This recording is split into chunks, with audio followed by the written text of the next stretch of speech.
কিরে তোর এতক্ষণ লাগে? এদিকে কি হয়েছে ক ভাই। আর কইেন না, টের ব্যবস্থা তো হয়ে গেছে। কেমনে?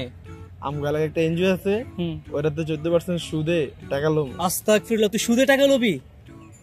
তুই জানোস সুদের সর্বনিম্ন স্তর হচ্ছে নিজের আপন মায়ের সাথে জিনা করার সমান। তাই মিয়া, আমি কি সুদ লোমু? আমি সুদ দিতাছি।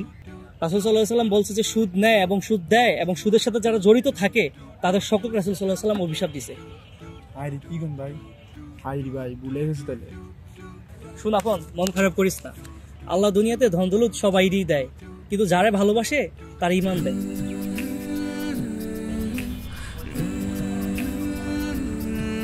হ্যালো ভাই, ওই যে এই টাকাটা কইছিলাম লোবো না ভাই, ওটা লোন লাগবো না ভাই, ওটা আমার লাগবো না, ওটা বাদ দিয়ে দেন ভাই, ক্যান্সেল করে দেন।